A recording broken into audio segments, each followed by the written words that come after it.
In order to experience God's best in life, we have to have people who are able to speak into our lives. I know it's a very un-American thing to do in our culture that so celebrates individuality. I did things my way. But this is what God's word tells us in Proverbs chapter 15, verses 31 and 32.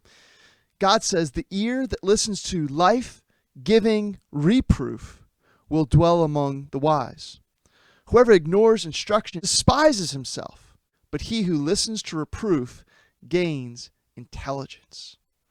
God says if you want to be intelligent, if you want to grow in wisdom, then you want to listen to other people's reproof. Reproof is a word for correction. People speaking into your life and pointing out your blind spots. We can all have blind spots. We can all have different ways that either our life experiences or just our own personalities can not actually help us, but can hinder us. And if we go through life just making decisions based upon us, based upon what we know, based upon what we think, then we are inherently limiting ourselves to us. That's why God says whoever ignores instruction despises himself. Like not listening to others is actually a way to do harm to yourself.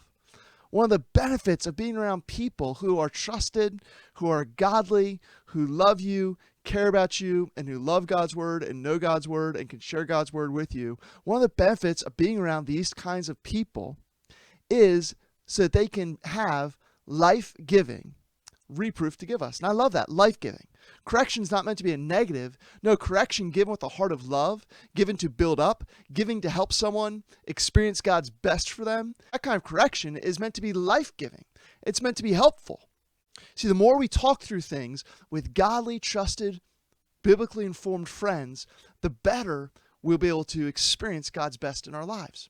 The better we'll be able to follow him and obey him and listen to him and do what he's called us to do. When was the last time that you asked someone else their perspective on a decision you were making or a way that you were thinking about something?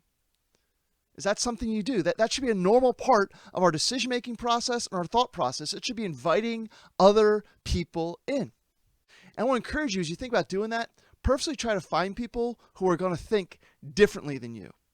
People who are coming from the same biblical worldview, who share that same value system, but people who just naturally think differently than you. And so if you're someone who's very risk adverse, get someone's perspective who you see, wow, they actually take a lot more risk than I do. Ask how they think about those things, why they think about those things. Invite their input. Do you think I'm being too sensitive and too scared and too fearful right now? Or if you're someone who has no problem taking risks, talk to someone who you see being more cautious. Talk to someone who you see, being very slow and deliberate. Ask for their input. Ask for their thoughts. Ask for, hey, maybe I'm not thinking through these things all the way. Maybe I need your help. Like people that are different from us can often be the ones who are best positioned to help us see the blind spots that we have. And then as we talk through these things together, it's not just about, checking the box. All right, talk to someone and I can check that I listen to someone blocks. No. You only know if you're really listening to someone if your opinion's ever been changed by advice they've given. You're not listening to anyone if you're just willing to hear them and it goes in one ear and out another. No, part of listening to people is to allow what they share to shape and change the things that you're deciding to do. We aren't God.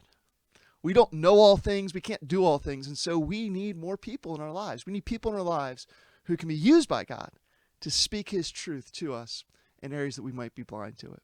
This is one of the benefits of being part of a local church where you can grow in these vibrant and strong relationships. And so, friend, don't be limited to the wisdom that only you have. No, gain greater wisdom by expanding your pool of wisdom and allowing other people to speak into your life. If you do that with a humble heart, you'll find that having those kinds of friends, having friends who can speak into your life, you'll find that that's a life-giving thing.